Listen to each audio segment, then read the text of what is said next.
sejahtera di dalam kasih Tuhan kita Yesus Kristus. Pada hari ini kembali saya akan menyampaikan kebenaran firman Allah yang akan saya angkat satu tema, yaitu komunikasi yang berdampak. Ayat yang akan saya bacakan adalah di dalam Kisah Para Rasul 2 ayat 44 sampai dengan 47. Demikian dikatakan, dan semua orang yang telah menjadi percaya tetap bersatu, dan segala kepunyaan mereka adalah kepunyaan bersama. Dan selalu ada dari mereka yang menjual harta miliknya, lalu membagi-bagikannya kepada semua orang sesuai dengan keperluan masing-masing. Dengan bertekun dan dengan sehati mereka berkumpul tiap-tiap hari dalam bait Allah. Mereka memecahkan roti di rumah masing-masing secara bergilir dan makan bersama-sama dengan gembira dan dengan tulus hati, sambil memuji Allah. Dan mereka disukai semua orang, dan tiap-tiap hari Tuhan menambah jumlah mereka dengan orang yang diselamatkan. Saudara-saudara, orang Kristen yang mula-mula memiliki daya tarik yang luar biasa bagi dunia, karena mereka memiliki watak yang serupa dengan Yesus Kristus. Rasul Paulus sering menantang warga gereja supaya memiliki watak yang serupa dengan Yesus Kristus. Di dalam Roma 8 ayat 29 mengatakan demikian. Sebab semua orang yang dipilihnya dari semula, mereka juga ditentukannya dari semula untuk menjadi serupa dengan gambaran anaknya, supaya anaknya itu menjadi yang sulung di antara banyak saudara. Watak yang serupa dengan Kristus adalah model Kristen sejati.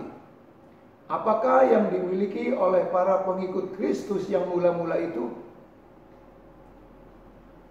Tanpa kesatuan iman, tidak ada persekutuan yang berdampak. Apakah keunggulan persekutuan yang mula-mula itu? Keunggulan jemaat yang mula-mula ditandai dengan ciri-ciri sebagai berikut.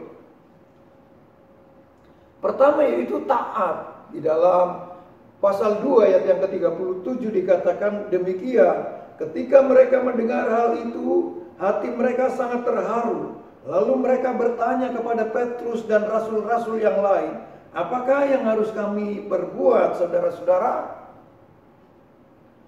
Orang Kristen dipanggil Allah untuk taat. Mengapa kita harus taat? Kita harus taat kepada Allah karena firman-Nya kita akan berbahagia. Mengapa kita harus taat? Karena Yesus Kristus sendiri menunjukkan teladan ketaatan. Ia taat kepada Bapa bahkan kematiannya. Oleh sebab itu, ia memanggil kita untuk mengikuti keteladanannya. Ia menghormati Sang Bapa dan taat pada kehendaknya. Kita dipanggil untuk taat kepada Allah di dalam Kristus Yesus. Tantangan. Dunia menantang kita untuk mementingkan diri sendiri atau bersikap tertutup dan tidak peduli. Tetapi Tuhan perintahkan kita untuk mendobrak sistem tertutup itu dengan membuka hati kita kepadanya, supaya dibentuk menjadi serupa dengan Dia, hidup dalam ketaatan dan ketundukan. Yang kedua adalah kasih. Orang Kristen dipanggil untuk mengasihi. Kita harus mengasihi seorang terhadap yang lain. Tuhan Yesus memerintahkan para pengikutnya untuk mengasihi seorang terhadap yang lain. Kita harus melebarkan kasih untuk mengasihi sesama manusia.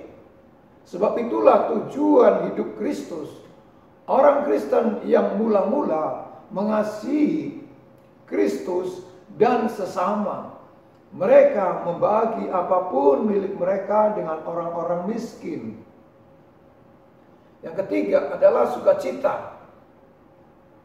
Orang Kristen adalah orang-orang yang bersukacita. Mengapa? Karena ia sudah memiliki apa yang dicari orang. Mereka memiliki keselamatan di dalam Kristus. Pengampunan dosa telah dikerjakan Kristus. Pengharapan kita dijamin Kristus. Ia berjanji untuk menyertai kita di sepanjang hidup kita. Semua kebutuhan orang-orang percaya disediakan oleh Kristus.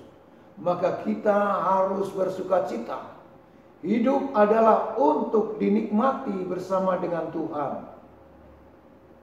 Billy Graham mengatakan bahwa ia sering berjumpa dengan orang-orang kaya yang tidak mengetahui tujuan hidup mereka. Ketika mereka diinjili, mereka percaya kepada Kristus. Meskipun seseorang memiliki kekayaan yang berlimpah, ia adalah penghuni neraka jika tanpa Kristus Yesus.